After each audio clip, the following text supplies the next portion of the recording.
Aloha, Scott Sylvan Bell from Sacramento, California, February 24th, 2017, 5:33 in the afternoon. Perfect day to talk about sales.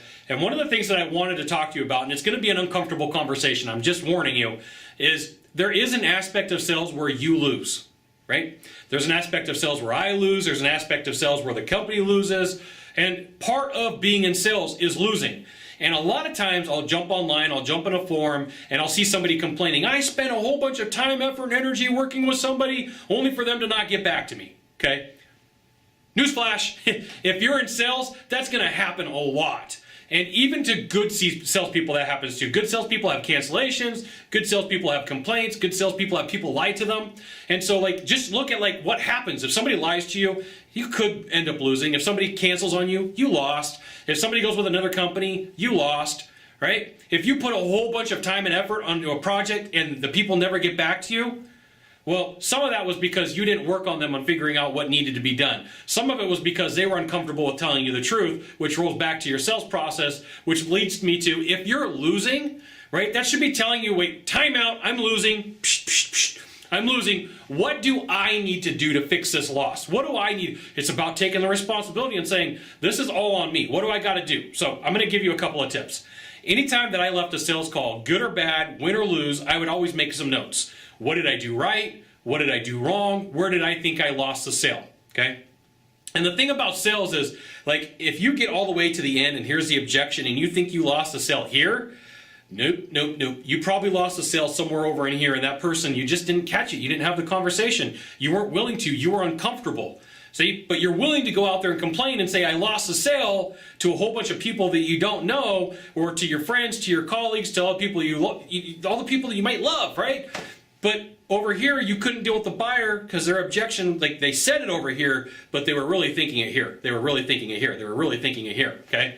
So part of your job as a salesperson is to lose, and it's uncomfortable. Remember, I started out saying, this is probably going to be an uncomfortable conversation, and there's probably going to be some people who totally disagree with me, and I'm way cool with that, all right? But after training people for 6 years and writing Copilot and getting to be their therapist and hearing these things, right? If you call somebody and you're like, I lost this sale, the question should be, from the other person, be like, what did you do wrong?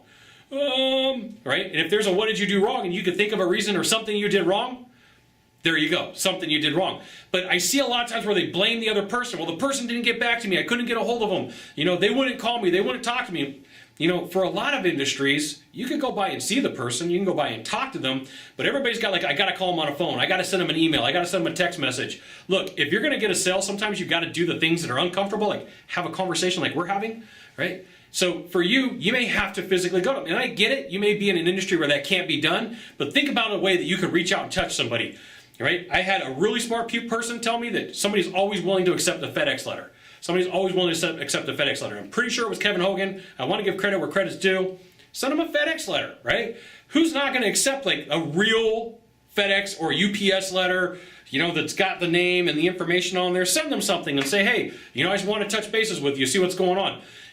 Dave Laconnie, smart guy, in How to Sell When People Are Buying, talks about sending people rubber balls. Hey, I bet you don't have the balls to call me back. This is one of the things that you got to think about. It's like, man, I don't know if I could do that. That would be uncomfortable. That person might get upset. Okay. Well, at that point, you've lost because you're not willing to do what all the other salespeople who are winning are willing to do. And you know what? I wish I could go back in time 15 years and have this conversation with myself, because it would have been a tough conversation, but man, so many more sales I would have made. So how about this? Instead of going out and complaining and saying, these are all the reasons that I lost and all the reasons why I'm upset that the person didn't do what they said they were going to do and they didn't follow through, you probably do that in your own life, by the way.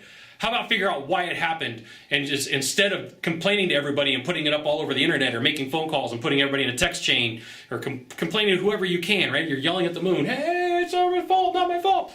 Figure out why you broke it and why the sale didn't happen. And it's going to take some work. It's going to take some effort. And once again, yes, this is an uncomfortable conversation, and most people don't want to have it. People call me and they say, hey, Scott, I lost the sale. I'm like, well, what did you do wrong? I don't know. Well, that's the first thing. If you can't figure it out, you should probably pay somebody to sit there and go on a ride along with you. Or, if possible, when legal. I'm going to throw this disclaimer out here.